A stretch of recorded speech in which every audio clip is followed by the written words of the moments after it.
Hello everyone. This is another series from the International Emergency Medicine Education Project. And today we are with Professor Fikri Abu-Zidan. He is a worldly renowned trauma surgeon, clinical researcher, ultrasound expert, and disaster medicine expert.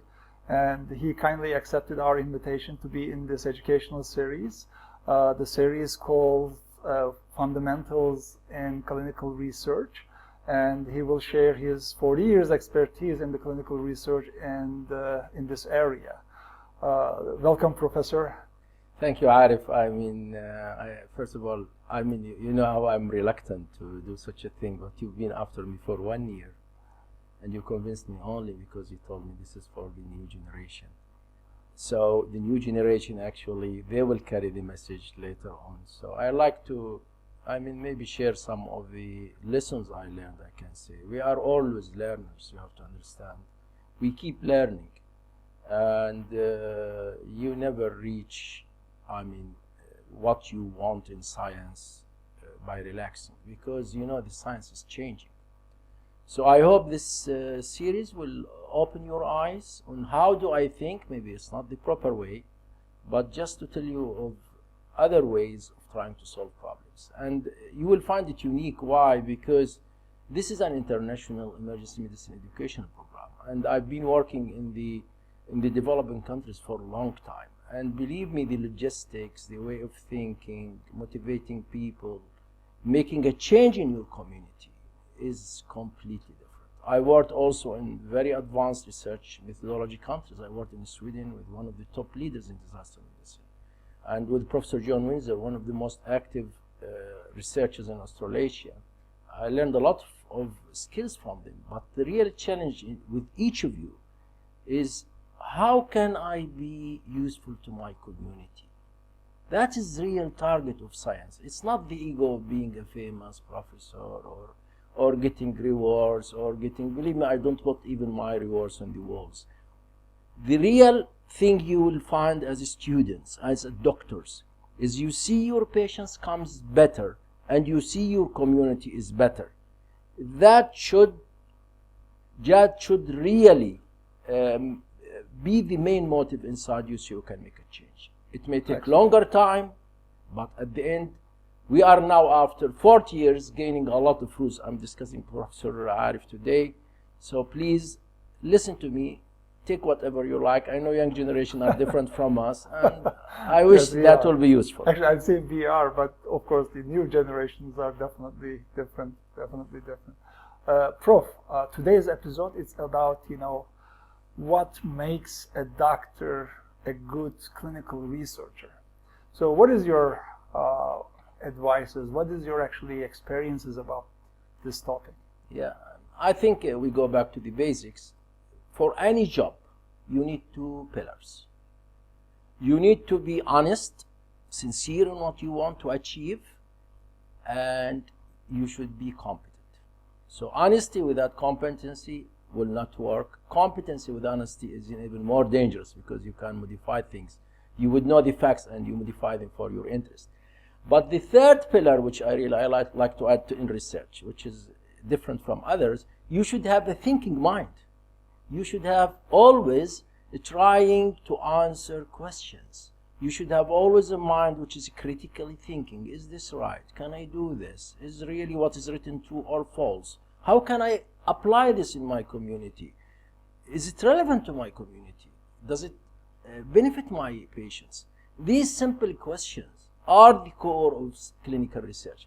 One of the, I call it, misconceptions in the developing countries, they think they want to do top research. That means either it goes to science or nature, or it's not research. No, research can be very simple. Research can be very useful. Does this apply to my community? Can this be helpful to my people? How can I solve the transportation of my village if I don't have a car?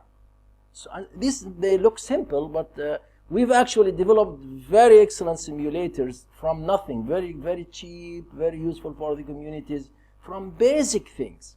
And this is one of the pillars of disaster medicine, by the way.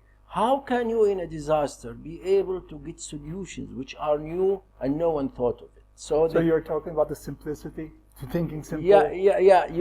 You have defining a research question is a complete issue. We will discuss it later on. Yeah. But the 3 pillars for you to be a good researcher is really to be sincere in your work, to be really well trained, which means you are competent, and third, you really should have a thinking mind defining your research question. And then once you have these factors, you can put your step and you can go forward. Yeah, I can agree more.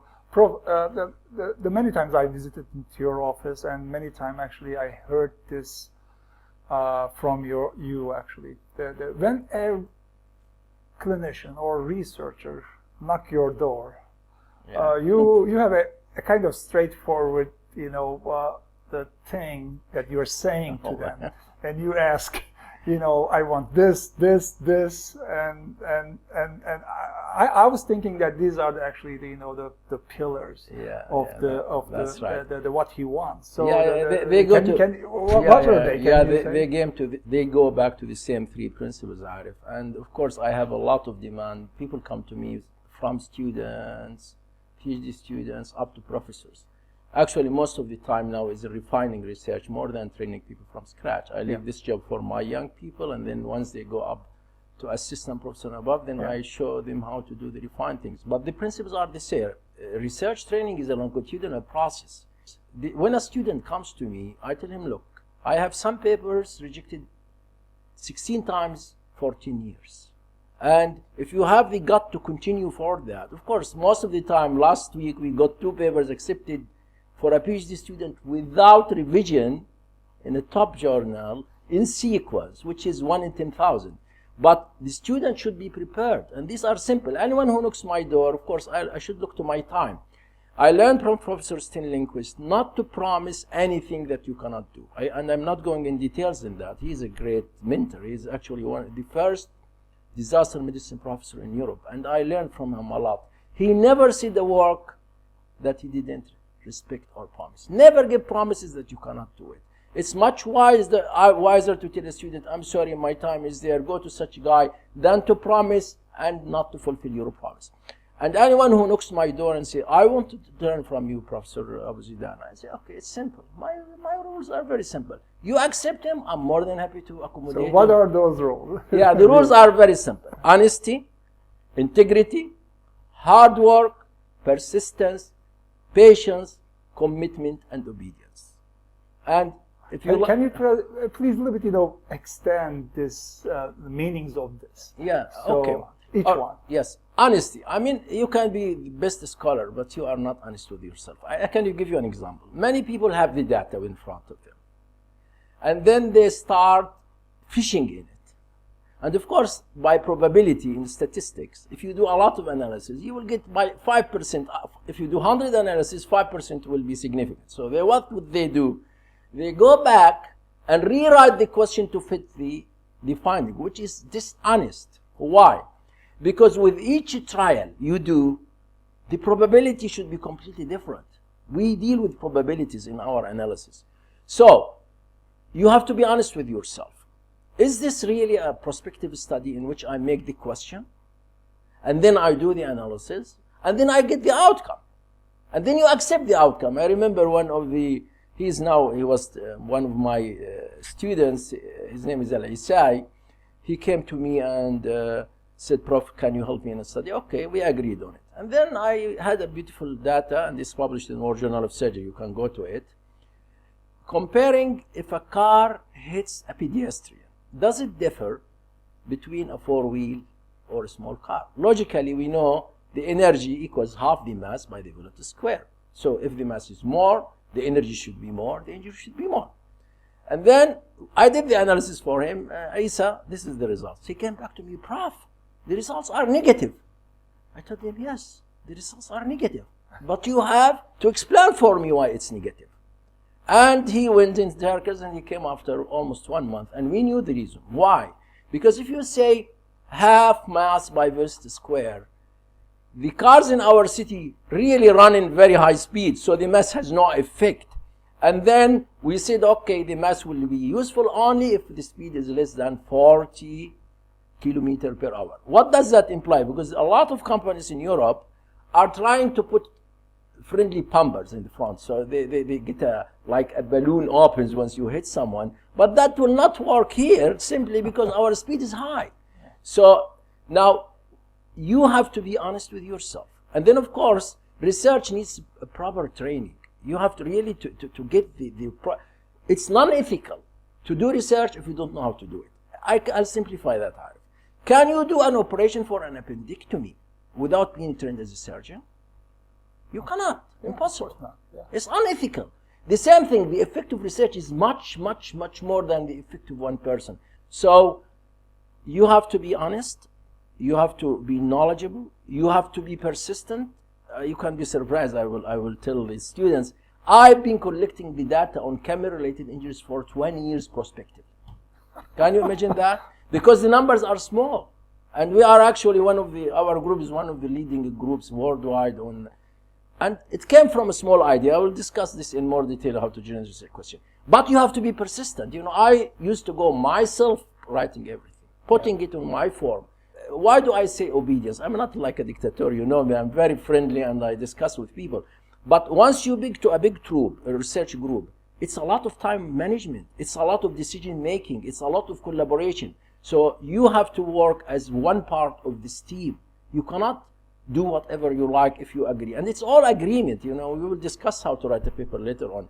If you are in a group of 5 people who want to write, everyone should be committed of what he does. It's like a football team. You cannot say, you cannot, you want to make goals, but what about the goalkeeper? What about the guy at the back? Everyone should do his job, so all of us are winning as a complete team. So this needs obedience, persistence, patience, commitment, hard work. It's very easy. I think we will speak about the thinking mind in detail later on. But you cannot be you can be all of this, but you cannot be a researcher because you don't have a thinking mind. I hope. I'm ready for your unexpected questions, Arif. You can ask me now whatever you like. Okay, I think we can to finish the first episode. What makes a doctor a good clinical researcher. I think the points you raised already, it's very, very important. I hope our trainees listen to this episode and get some idea for their future research interests. All right, Prof, let me ask you some questions other than the research. Are you a coffee or tea person? Oh, you are asking me a difficult question, Arif. I used to be a tea person. Really? All my life. When I was a medical student, I used to make the big jar, I'm sorry, with my hand, full when I study and I drink coffee. And the coffee drinking... But I saw you, nowadays you drink coffee. Yeah, I learned that habit from New Zealand, honestly. And because that's the common practice. So then I got... And the problem with coffee, you can get caffeism, of course, if you drink too much. But by the way, there is a lot of studies, and I noticed personally, if I'm really trying to answer a very difficult question and get involved with it, sometimes it takes 3-4 days, believe me, if you want really. And you keep thinking about it in the home, between your family. What are you thinking about? I'm really, the question is involving all my mind. Sometimes difficult questions to answer. So the coffee helps? Coffee will increase. By the way, there is the study of, I think it was from New York, if I remember, that emergency physicians who drink coffee at night, they make less mistakes. And it was published in a good journal maybe 15 years ago. And when I say something, I know that it's true, but now I can't. This is supposed to be not a lecture, neither, but I can. So this is just sharing your experience. Yes. And we want to know, more deeply about your personal life, of course. Which coffee then? I mean, all right, you choose coffee nowadays. I like the Turkish coffee. You know that. I like this coffee. Prof, thank you very much for the first episode, and we want to be with you in the upcoming 12, 13, 15, whatever the number is, the episodes. And we are learning a lot from you, and I think it's going to be a very nice the series for the trainees. Thank you very much for joining us today. Yeah, I like to speak with students. Please, my students, even fellow professors here, don't let your words speak about you. Let your work speak about you. It's like an advice from an old man to his young generation. I'm just documenting this because I hope it will be useful for every one of you. Thank you, Prof. Thank you very much, Arif, for that. Thank you.